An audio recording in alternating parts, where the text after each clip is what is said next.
Dekan. Assalamualaikum warahmatullahi ta'ala wabarakatuh. Alhamdulillahirabbil alamin wassalatu wassalamu ala asyrafil anbiya'i wal mursalin wa ala alihi wa sahbihi ajmain. Yang saya hormati Puan Nur Hayati, seterusnya kepada para pendengar Radio IKIM yang dihormati sekalian. Alhamdulillah, syukur kepada Allah Subhanahu wa taala. Kita tidak jemu-jemu untuk mengucapkan syukur kerana nikmat Allah Subhanahu wa taala sentiasa mengalir dan kita kecapi. Sekurang-kurangnya pada saat ini kita menikmati nikmat kehidupan. Kita masih hidup lagi. Apabila kita masih hidup, kita masih berpeluang untuk membuat kebaikan. Untuk diri kita, untuk orang yang berada di sekitar kita dan untuk alam yang dikeliling kita. InsyaAllah apabila kita menabur kebaikan, kita akan dapat kebahagiaan dan ketenangan. Saya teringat apa yang dikatakan oleh Dr. Aid Al-Qarni dalam buku yang terkenal La Tahzan. Orang yang pertama mendapat manfaat daripada satu kebaikan ialah orang yang melakukannya. Walaupun kita nak melakukan kebaikan itu pada orang lain, tetapi sebelum orang lain itu mendapat manfaat, kita terlebih dahulu akan mendapat manfaat. Sebab itu orang kata tangan yang menghulur bunga mawar, pasti tangan itu berbau harum. Baik, sebelum saya menyambung tajuk yang dikatakan tentang masih lagi dalam tujuan hidup, saya ingin membuat satu penegasan dan juga satu pengukuhan bahawa apabila dikatakan mukmin profesional, kalimah ataupun istilah profesional itu bukanlah merujuk semata-mata kepada golongan profesional. Ada setengah beranggapan bahawa golongan profesional sajalah yang berkaitan dengan tajuk mukmin profesional ni, iaitu orang yang menjadi peguam, orang yang menjadi arkitek ataupun doktor. Ini golongan-golongan profesional. Tetapi profesional di situ merujuk kepada soal yang lebih umum lagi, iaitu apabila kita melaksanakan tanggungjawab kita, melaksanakan pekerjaan kita ataupun apa saja peranan kita, kita melaksanakannya dengan penuh komitmen ataupun itqan. Maksudnya kita melaksanakan kerja itu dengan yang pertama mesti ada ciri ilmu di situ, mesti ada ilmunya. Apa saja pekerjaan memerlukan ilmu. Yang kedua mesti ada kemahirannya. Kemahiran tu bukan saja berkaitan dengan kemahiran soal kerja itu, yang berkaitan dengan kerja itu, misal kata Puan Nur Hayati sebagai pengacara mesti ada kemahiran bercakap, berkomunikasi, itu kemahirannya. Tetapi juga kemahiran yang berkaitan dengan interpersonal, bagaimana kita bergaul dengan rakan sekerja kita dengan harmoni, itu kena ada juga. Iaitu yang dikatakan kemahiran yang berbentuk hard skill ataupun yang soft skill, kalau dalam bahasa orang putihnya lah. Dan yang ketiga mesti ada adab, akhlak dan etikanya ketika kita melaksanakan satu kerja. Kerana setiap profession ataupun setiap pekerjaan itu ada adab dan etikanya yang tersendiri. Maksud kata bukan saja doktor, bukan saja engineer, bukan saja jurutera, tetapi guru juga, kerani juga, dan hatta penjual nasi lemak pun kena profesional. Maksudnya bila dia nak masak nasi lemak tu kan ada ilmunya. Yang kedua ada kemahirannya. Kemudian ada komunikasi apabila berdepan dengan pelanggan, dia nak ada etika dan adab. Itulah penjual nasi lemak yang profesional, kita katakan. Jadi menjadi seorang Islam automatik kita menekankan ataupun kita mementingkan pelaksanaan kerja itu dengan efisien dan efektif, dan arti kata kita profesional. Jadi sebab itu kalau dikatakan mukmin saja dah cukup dah, tak payah ditambah profesional. Cuma profesional itu datang di belakang itu hanya untuk sebagai kalimah penegasan saja. Jadi artinya menjadi seorang mukmin sekaligus kita adalah seorang profesional, kerana Allah ciptakan kita tidak sia-sia dan tidak saja-saja. Allah ciptakan kita dengan maksud yang besar. Justru kita juga memikul misi yang besar. Sebab itu apabila kita nak melaksanakan satu pekerjaan, tidak satu pekerjaan tu yang kita laksanakan secara saja-saja selamba. Bukan. Apa saja kita komitmen kita, committed kita, iltizam kita pada kesempurnaan pekerjaan kita itu. Itu yang saya nak tegaskan. Jadi pada petang ini saya nak menyambung apa yang kita katakan tentang tujuan hidup, dan tajuk kita pada petang ini ialah ibadah itu fitrah. Pada siri-siri yang lalu kita dah lalui satu proses yang dikatakan unlearn. Unlearn tu kita buang perkara-perkara ataupun tanggapan negatif tentang tujuan-tujuan hidup yang salah. Kalau dalam istilah sufinya dia katakan takhalli. Takhalli ni kita buanglah sebelum kita tanam benih yang baik, mesti kita bersihkan semak-semak tu dulu bersihkan, gempurkan tanah tu. Itu proses takhalli, mengeluarkan. Ataupun dalam pembelajaran dia kata proses unlearn dulu kan. Ataupun kalau kita dalam bahasa Arabnya nafi dulu, kita nafikan dulu yang lain-lain tu, barulah kita masukkan yang isbatnya ataupun yang kita masukkan yang sebenarnya. Jadi kita dah katakan bahawa tujuan hidup manusia bukan untuk kuasa, bukan untuk glamour, bukan untuk 5 rukun yang kita katakan dulu. Jadi manusia diciptakan untuk satu misi yang besar, iaitu wa ma khalaqtul jinna wal insa illa liya'budun. Tidak aku jadikan jin dan manusia melainkan untuk menjadi hamba kepadaku, beribadah kepadaku. Itu penegasan Allah. Yang saya katakan, kita tidak tahu untuk apa kita dijadikan kerana kita dijadikan. Contohnya, kalau kita kata mikrofon inilah dia dicipta. Jadi kita, kalau mikrofon ini tahu cakap pun dia tidak tahu untuk apa dijadikan. Tapi kalau kita tengok Sony ataupun company yang membuat mikrofon ini, dia keluar katalog dia. Ini tujuannya, ini apa fungsinya, apa macam mana, apa kalau rosak bagaimana. Begitu juga kita diciptakan oleh Allah, maka kita tidak akan tahu tujuan hidup. Allah sahaja yang maha mengetahui tentang tujuan hidup, dan kita sebagai hamba kena merujuk kepada Allah. Itu yang dikata kelemahan manusia. Manusia ni lemah, bukan kuat sangat. Kita ada perkara very simple. Saya nak usik saja perasaan hati kita supaya kita merasai kelemahan kita. Dalam hidup kita ada perkara yang kita nak ingat sangat, tetapi kita terlupa. Kita baca dulu ilmu-ilmu yang kita nak masuk peperiksaan, kita baca nak ingat, tapi bila masuk terlupa. Hilang begitu. Ataupun sekarang ni doa-doa, ayat-ayat Quran, kadang-kadang yang kita nak ingat frasa-frasa yang penting yang kita nak ucapkan, tiba-tiba bila kita nak ucap terlupa. Ada benda yang kita nak ingat, kita terlupa. Tapi anehnya ada benda yang kita nak lupa, kita teringat pula. Kita nak delete peristiwa-peristiwa yang pahit dalam kehidupan kita, tragedi yang membentuk kadang-kadang fobia dan trauma dalam diri kita, kita nak delete. Tetapi malangnya dia sentiasa menghantui diri kita. Jadi manusia ni lemah kita ni lemah semua. Ada perkara yang kita nak ingat, kita terlupa. Ada perkara yang kita nak lupa, kita teringat. Salah satunya, paling banyak tu, ada kelemahan yang paling asas sekali yang kita kena sedar, iaitu kita tidak tahu apa tujuan hidup kita. Jadi Allah Subhanahu Wa Taala telah menegaskan bahawa tujuan hidup manusia tidak lain adalah untuk menjadi hamba Allah. Cuma sekarang persoalannya, apakah jawapan Allah ini apakah jawapan Allah ini disetujui oleh manusia? Jadi sekali lagi saya nak buat hujah-hujah yang simple logik. Minta maaf para pendengar Radio IQ yang sedang memandu yang sekarang ni. Mungkin saya bawa contoh ini simple logik ataupun common sense sajalah. Tidak ada perbahasan ilmiah-ilmiah yang tinggi-tinggi. Cuma hanya untuk diakui oleh hati dan akal yang simple. Pertama kalau ditanyakan apakah menjadi hamba Allah ni dipersetujui oleh manusia ataupun sesuai dengan fitrahnya tadi, apakah ibadah itu benar fitrah? Yang pertama, kita tengok dari segi emosi, dari segi perasaan hati.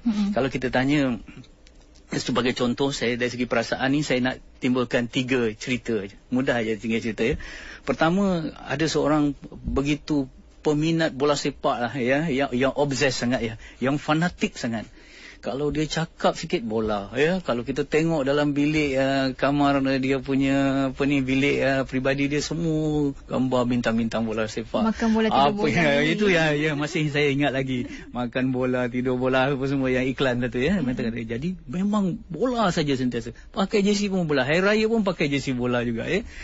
Jadi bila kita katalah orang yang betul-betul fanatik dengan bola, obses dengan bola, kita panggil dia, Assalamualaikum wahai hamba bola. Macam mana, agak-agak diterima atau tidak? Saya rasa dia marah kalau kita katakan dia hamba bola.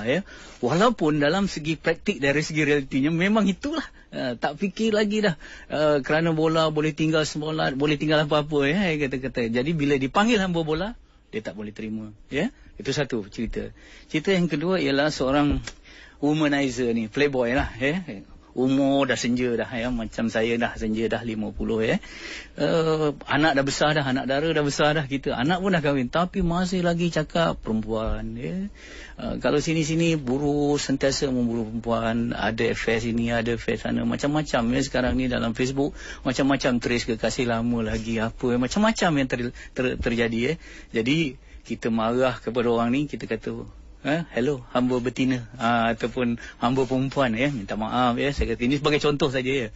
Agak-agak Yati dia terima ke macam tu? Oh, dia mesti marah ya. Tak boleh. Walaupun itulah dia ya. Hidupnya hanya woman ya. Hanya wanita saja. Kalau tapi dipanggil hamba wanita dia tak mau terima ya. Tapi cuba kita tengok cerita yang ketiga. Orang ni solat tak pernah, puasa tak pernah, apa-apa langsung tak ingat masjid, tak ingat apalah, dia hidup semata-mata 5 rukun yang kita katakan itulah. Sampai ke rumah dia, kita tanya dah masuk waktu, nak solat ni mana kiblat, dia pun tak tahu katalah begitu kan. Tiba-tiba kita jumpa dia kita panggil, wahai assalamualaikum, wahai hamba Allah kita panggil dia. Macam mana Yati penerimaan dia? Senyum simpul dia tak marah. Tadi kalau dipanggil hamba betina ataupun hamba wanita ataupun hamba bola marah ya. Tapi kalau ada datang orang, kita tengah minum-minum tu, tiba-tiba ada datang orang minta derma ya, dia bagi RM5, dia tulis hamba Allah. Jadi hujahnya dari segi perasaan ya, manusia suka dipanggil dengan hamba Allah. Walaupun dalam realitinya dia tak jadi hamba Allah, tetapi kalau dipanggil hamba Allah, dari segi emosinya, dari segi perasaannya, dia suka dia dipanggil hamba Allah. Itu hujah dari segi apa? Perasaan kita. Yang kedua, Yati hujah dari segi akal kita. Kita tengok dalam diri kita ni, dalam diri kita ni ada rasa dah di built in ataupun yang telah Allah tanamkan secara tabiinya, manusia ni ada rasa berterima kasih. Kita tak payah masuk sekolah untuk rasa berterima kasih Yati mesti ada dalam diri kita Kalau kita bergerak misalnya kata dengan kereta di satu jalan raya ataupun di satu lebuh raya, tiba-tiba kereta kita pancit, buka-buka jack rosak dan sebagainya, tiba-tiba ada pemandu lain datang, betulkan jack, kemudian kita naik, kita dibagi ditolongnya, kita masang tayar kita, kemudian dia pun berlalu, terlupa kita nak mengucap terima kasih. Rasa kesal tak? Rasa kesal, mesti ada rasa kesal sebab kita ada rasa berterima kasih.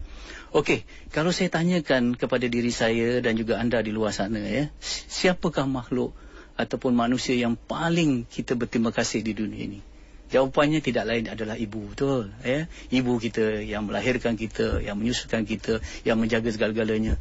Baiklah, kalaulah seorang itu dia ahli Greenpeace. Tahu Greenpeace ni satu pertubuhan yang sangat sayang kepada semua margastua, flora, fauna, haiwan yang nak pupus ni, dialah semua jaga Sanggup kadang-kadang kalau apa yang kita belajar, kita tengok dalam National Geographic tu, sanggup bergadai nyawa tu untuk menyelamatkan ikan paus jaga betul-betul semua dia jaga. Bagus dia dengan haiwan semua tapi katalah kita dapat tahu dia hantar ibunya ke rumah orang tua. Kita nak respect tak orang tu? Kita takkan respect, kita takkan hormat, kita takkan hargai. Walaupun dia baik dengan binatang, walaupun dia baik dengan haiwan, dengan tumbuhan, dia baik dengan seluruh manusia, tetapi kalau dengan ibunya sendiri dia tak baik, kita kata dia tak baik. Betul? Jadi siapa lebih kita berterima kasih, dengan Allah yang mencipta ibu kita ataupun dengan ibu kita? Tentulah Allah yang menciptakan ibu kepada kita, yang menitipkan rasa kasih sayang pada hati ibu tu untuk mencintai anak-anaknya. Betul? Jadi artinya beribadah kepada Allah ini, selain daripada sesuai dengan emosi kita dipanggil hamba Allah tadi, ialah kita ada rasa berterima kasih yang Allah telah menciptakan segala-galanya untuk kita, hatta seorang ibu untuk kita, dan kita ada rasa berterima kasih. Sebab itu kalau kita tak menjadi hamba Allah, akal kita, logik kita kata kita tak patut buat begitu. Ini hujah akal. Ini yang katakan saya simple ni. Ini bukan hasil pemerhatian yang besar-besar. Hanya simple akal, common sense kita. Kita ada rasa berterima kasih Kemudian yang ketiga, iaitu hati kita.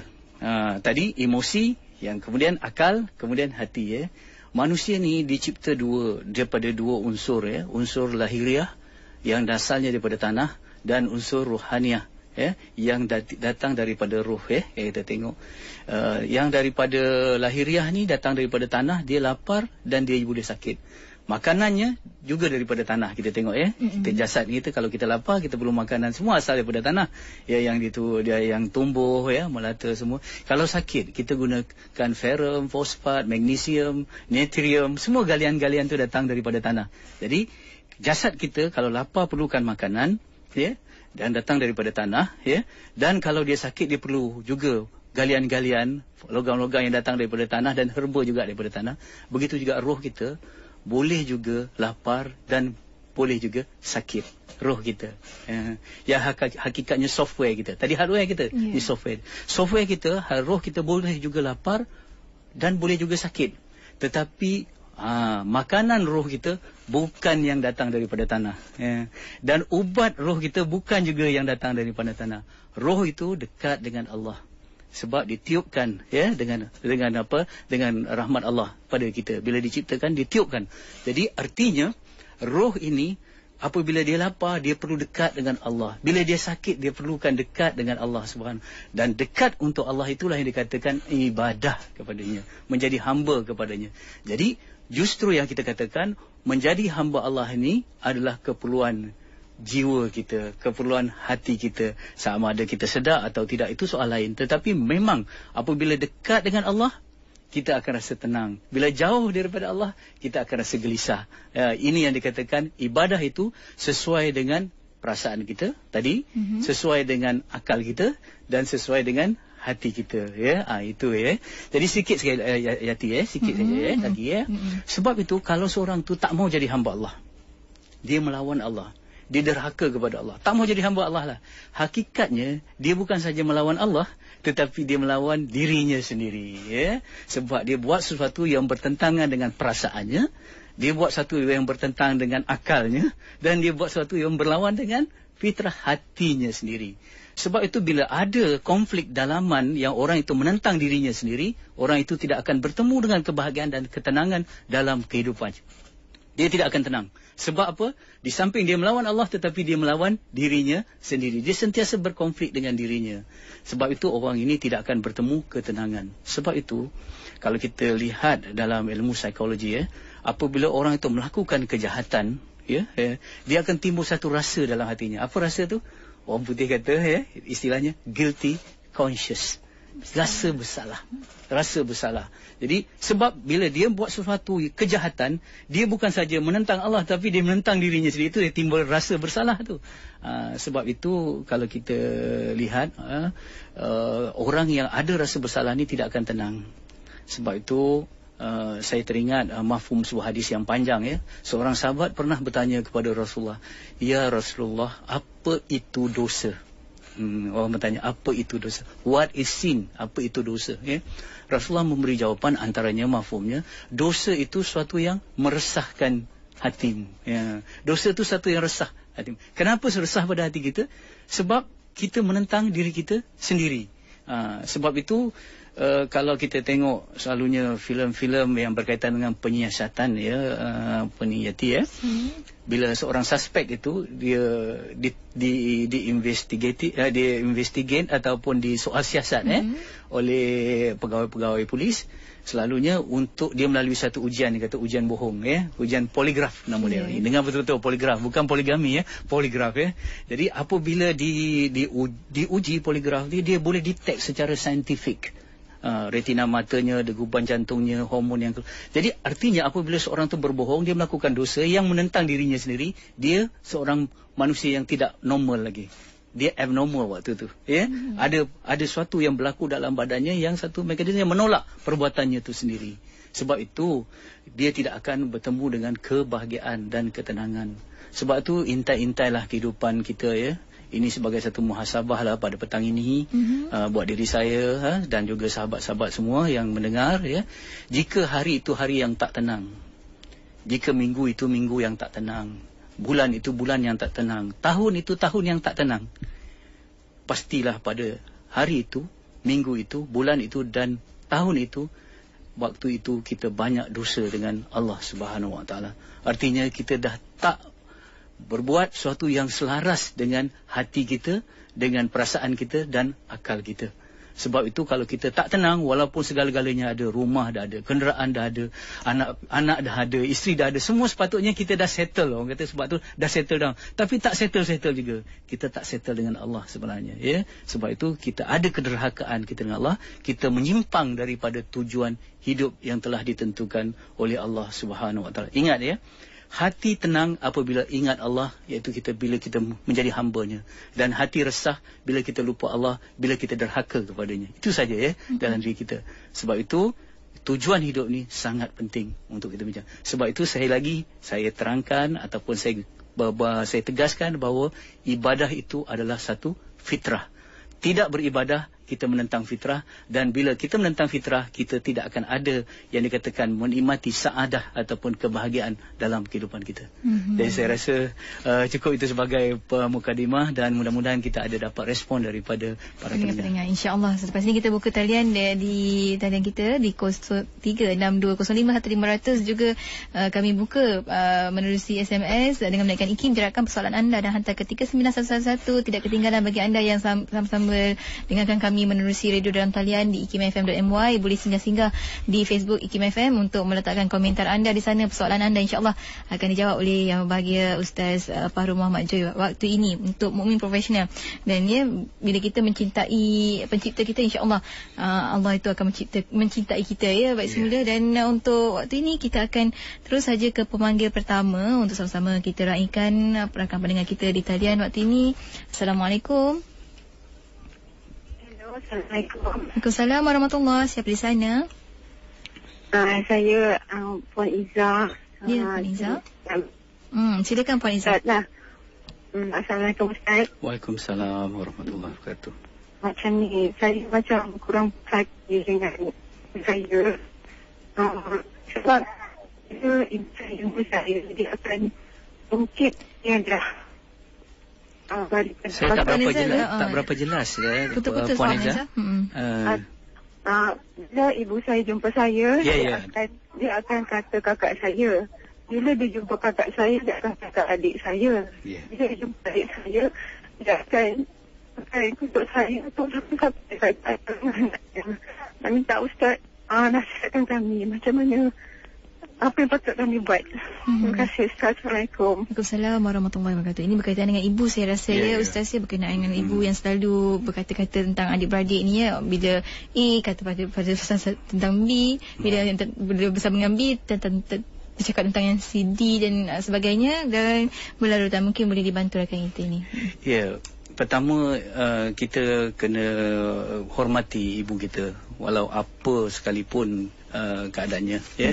Sama ada ibu kita sendiri ataupun ibu mertua kita, hakikatnya ia adalah ibu kita juga, ibu mertua kita. Jadi dalam menghadapi soal adik-beradik ini, yang sebenarnya kasih sayang seorang ibu dengan anak-anaknya tak sama. Tak sama ya. Ada yang lebih. Kalau kita lihat, kalau seorang itu terdidik ya, kasih sayang di dalam, tetapi dalam layanan luaran tu sama saja kan. Tetapi soal cinta, kasih sayang itu tak boleh. Kalau ada anaknya 1, 2, 3, 4, kata 4 orang anak katakan, yang 4 ni tak sama dia sayang ya. Ada yang ketiga ke sayang dia, tapi seorang ibu yang baik, di segi luarannya tak nampak yang mana dia sayang ya. Tetapi kadang-kadang ibu dah lemah ya, dah tua, kadang-kadang dah ada banyak ujian-ujian dalam hidup, kadang-kadang tak dapat dia nak mengawal. Terlihat juga yang mana yang dia lebih sayang dan sebagainya.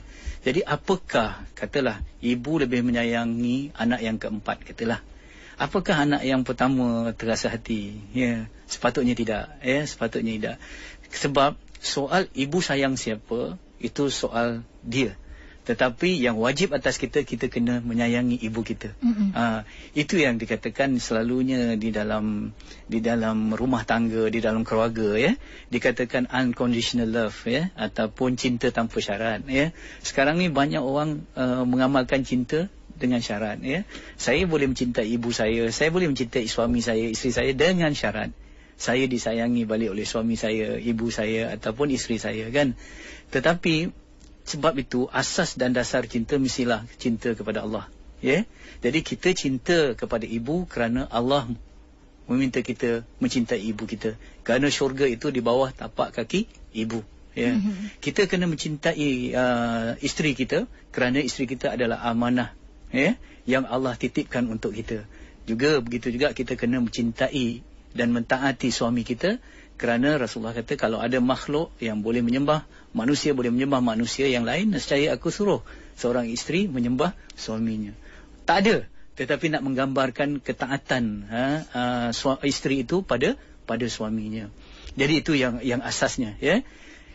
Jadi kalaulah katakan contoh, ya, orang ni cerita tentang orang ni cerita tentang orang ni, kita kena hidup, kita kena pertama kita kena terima realiti bahawa kita hidup dalam dunia yang tidak sempurna dengan manusia yang tidak sempurna, gitu. Jadi jangan kita, sebab itu kita jangan perfectionist sangat, ya. Perfectionist ini memikirkan sempurna, semua orang mesti jadi baik macam yang kita, ya. Ataupun kita kata semua orang macam ni, kita tak akan. Kita terima realiti bahawa hidup ini tak sempurna. Jadi sebab itu contoh, ya, kita sentiasa melihat kebaikan orang, bukan melihat kelemahannya, ya. Manusia ni ada dua side, lemahnya ada, kelebihannya ada, ya, kebaikannya ada, ya. Jadi untuk kita tenang dalam hidup, kita kena selalu melihat kepada sisi positif seorang, ya, bukan sisi negatifnya. Kenapa? Yang pertama, apabila kita melihat sisi yang positif, itu yang kita akan dapat. Saya selalu katakan, what you see is what you get, ya. Kalau kita melihat positif pada seorang, yang positif itu kita akan dapat, ya. Tetapi sebaliknya, kalau kita melihat yang negatif pada seorang, yang itu saja yang kita dapat, ya. Okey. Katalah bagaimana seorang apabila sikap kita apabila seorang menceritakan yang negatif tentang orang lain pada kita, ya, pada kita. Yang pertama, ya, kalau cerita itu fitnah ataupun mengumpat, ya, kita berdiam diri, jangan layan, ya, jangan nak meraihkan, kita tambah lagi, ya, cukup. Dan kita penolakan kita itu, kita dia tahu bahawa kita tidak berapa suka dengan topik itu, ya, dan sebagainya. Sebab apa?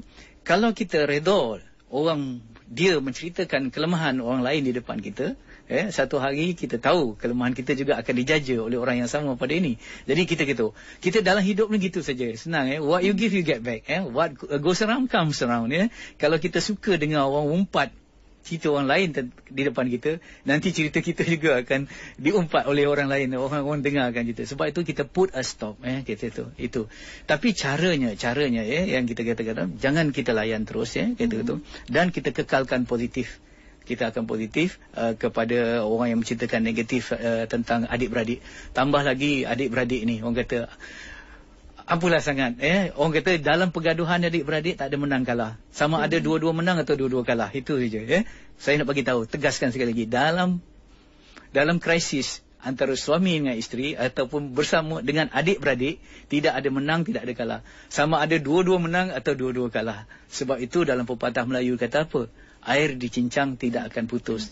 Ataupun menepuk air ke dulang, terpercik ke muka sendiri, ya. Jadi sebab itu kita ke depan ibu kita, ke depannya, kalau ibu kita mencerita yang negatif tentang anak yang lain, kita positifkan saja, ya. Kita positifkan saja, insya-Allah. Tidak itulah yang akan membangunkan keharmonian, insya-Allah. Insya-Allah. Seperti yang bagus sebenarnya perkongsian petang ini, dan saya tiba-tiba terfikir begini, Ustaz, ya, jika seorang ibu tu insan yang paling kita sayang, bila kita sayang, kita rasa tak sepatutnya perbuatan tersebut dilakukan oleh seorang ibu. Sebab kita sayang dia ni, tak naklah nanti jadi benda yang buruk kepada ibu dan sebagainya. Bagaimana cara yang terbaik untuk kita bantu ibu kita itu pula?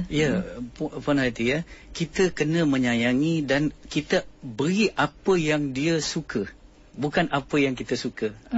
Contoh, ya, apa yang dia senang, ini. Jangan kita fikir apa yang kita senang, itulah yang kita nak bagi. Sebagai contoh very simple, kita suka makan kek, betul. Tapi ataupun kita suka makan makanan kuih ke apa, tetapi bila kita nak pancing ikan, kita tak letak kek. Kita tak letak kuih, kan, kita letak cacing, kerana cacing itu disukai oleh ikan, betul, kan. Jadi begitulah kita nak pancing hati orang, ya. Kita nak pancing hati orang bukan dengan apa yang kita suka, tetapi apa yang dia suka. Jadi kalau kita tanya pada ibu kita, apa yang dia suka? Oh, saya suka ini. Jadi kita dulukan apa yang dia suka, bukan kita anggap yang ini yang baik untuk dia. Bukan begitu cuma kita sikit-sikit kita fahamkan. Selagi apa yang dia suka tu tidak memudaratkan dia tidak jatuh kepada dosa. Itu saja tetapi kadang-kadang kita silap.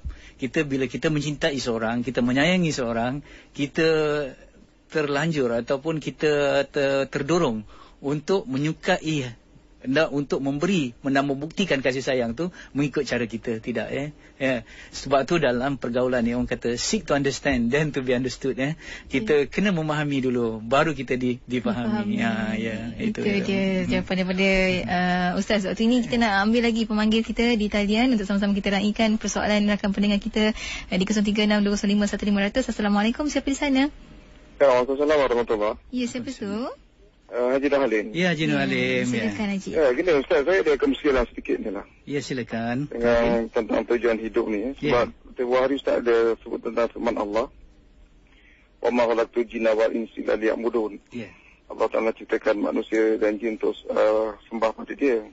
Jadi itu sudah ada pengkhususan bermakna semua manusia lah, tak kira orang Islam ataupun kafir, untuk taat pada perintah Allah. Jadi adakah tujuan manusia ni yang Allah Ta'ala tak bagi hidayah, senang cerita, mudah cakap, yang kapi ni dia sama tujuan dengan orang yang beriman, orang yang Islam yang Allah Ta'ala bagi hidayah. Jadi minta tolong perlebarkan Ustaz, adakah dia sama ataupun berbeza? Tak, tolong. Terima kasih Tuan Haji. Assalamualaikum. Itu dia. Firman Allah itu ditujukan kepada seluruh manusia. Semua manusia adalah untuk beribadah. Diciptakan untuk beribadah. Cuma ada manusia yang mengucap kalimah syahadah, iaitu orang Islam, katakan, dan dia menerima firman Allah ini dan dia yakin sebagai seorang Muslim, dia menerima jawapan daripada Allah ini, iaitu untuk beribadah. Sebenarnya taklif ataupun untuk beribadah ini nanti kita akan bincangkan pembahagian ibadah itu juga untuk orang bukan Islam. Cuma mereka tidak beriman.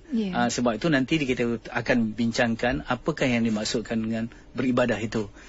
Ibadah itu sendiri terbagi kepada 3 nanti kita bincangkan, iaitu ibadah asas, dan kemudian yang kedua ibadah sunat, yang ketiga ibadah umum. Nanti kita akan bincangkan. Sebab begini, Yati, penting sangat Tuan Haji Nurhalim ni. Saya suka apabila beliau buat panggilan, selalunya dia buka satu horizon baru ataupun satu ufuk baru dalam pemikiran kita. Kadang-kadang dia melihat di sudut yang saya tak lihat. Jadi inilah pentingnya muzakarah. Dan saya menegaskan bahawa saya di sini bukan insan sempurna yang boleh menjawab semua perkara dan serba tahu apa saja. Cuma saya ingin tegaskan bahawa kadang-kadang pemanggil-pemanggil memberi soalan, kadang-kadang soalan tetapi kadang-kadang hanya pandangan. Tetapi saya tahu setiap manusia ingin didengar. Jadi saya merelakan untuk mendengar. Sebab kadang-kadang tugas cinta tu memang kita menjadi pendengar. Jadi gitu Jadi apa salahnya selalu orang dengar cakap saya. Sekarang ni kita orang manggil, saya dengar saja. Kita raikan. Okey, di sini bila dikatakan tidak aku jadi ganjin dan manusia melainkan untuk beribadah kepadaku, ini satu penegasan, kalimah penegasan bahawa kita tak boleh buat kerja lain. Kita tidak boleh buat apa-apa selainkan kita menjadi hamba Allah. Jadi hamba Allah ni kerja full time. Tak cukup full time, mesti overtime. Setengah orang jadi hamba part time. Tak apalah, ada juga yang no time langsung. Jadi kena full time, jadi overtime. Artinya 24 jam kita beribadah. Artinya seluruh hayat kita adalah untuk menjadi hamba kepada Allah. Kita tidak ada istilah pencen dalam beribadah. Pencen apabila kita bekerja dengan majikan, tetapi tak ada pencen apabila kita beribadah kepada Allah.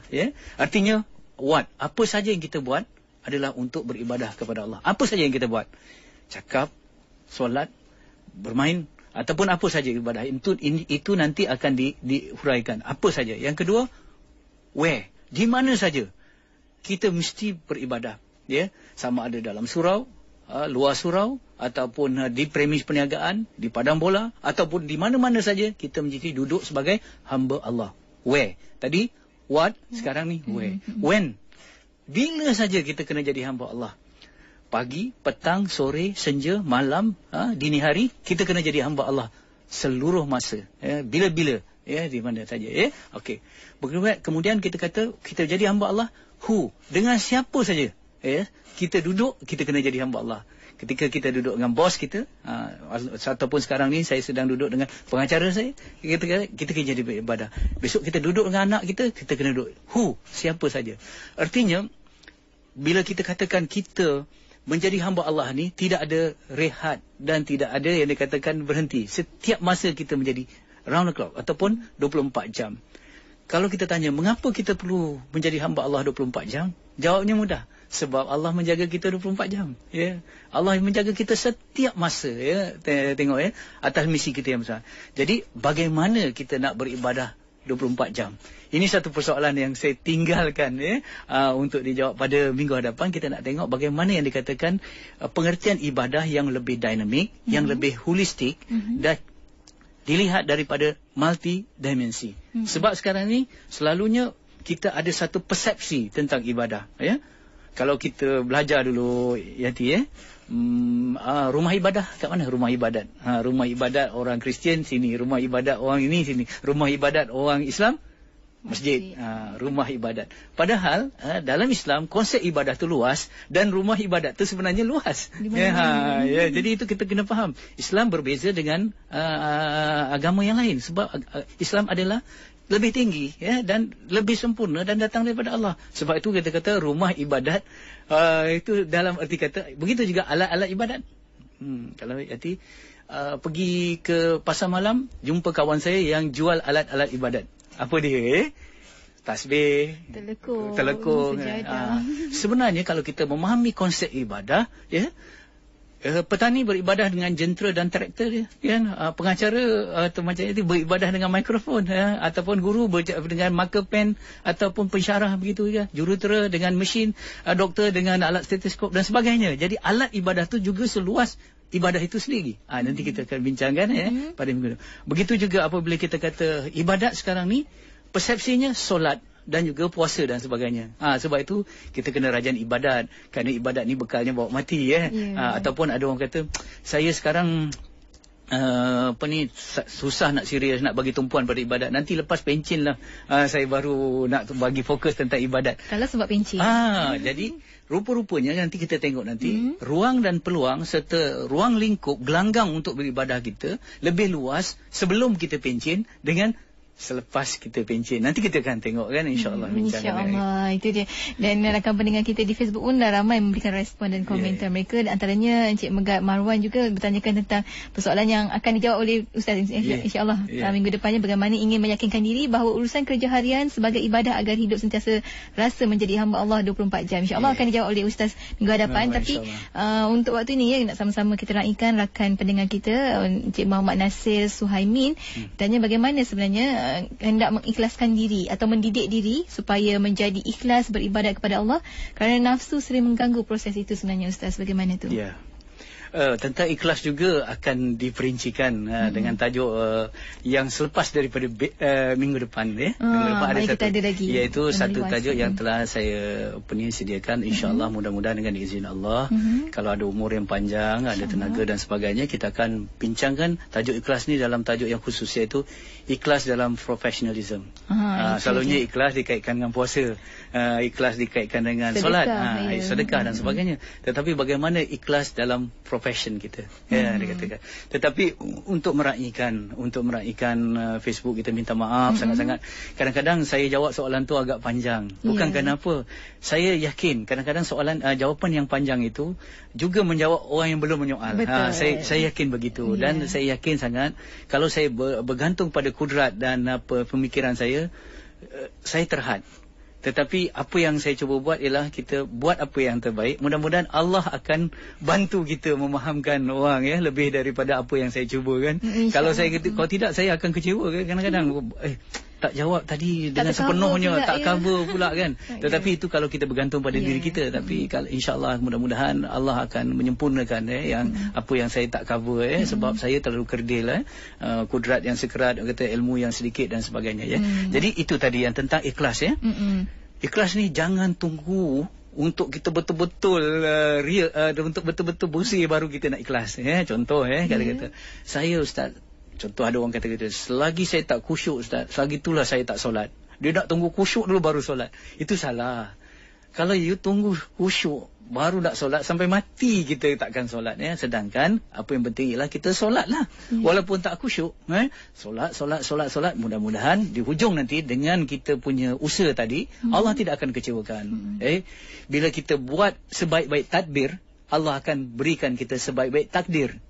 Takdir yang terbaik akan dapat takdir yang baik. Sebab tu dari kita hanya effort, usaha, daripada Allah efek, natijah atau kesan ya. Jadi cuba kita buat yang terbaik saja ya. Jadi begitu juga dalam solat kita, begitu juga dalam mendidik anak kita, begitu juga dalam bercakap. Saya tak tahu saya ikhlas atau tidak ketika saya bercakap ni. Ya. Anda juga ketika mendengar ikhlas atau tidak, kita tak tahu. Sebab apa? Kita tak tahu sebab ada hadis yang mengatakan bahawa ikhlas itu adalah rahsia di antara rahsia-rahsiaku. Malaikat pun tak tahu tentang ikhlas. Allah saja tahu. Ya. Jadi betapa kita sendiri tak tahu kita ikhlas atau tidak.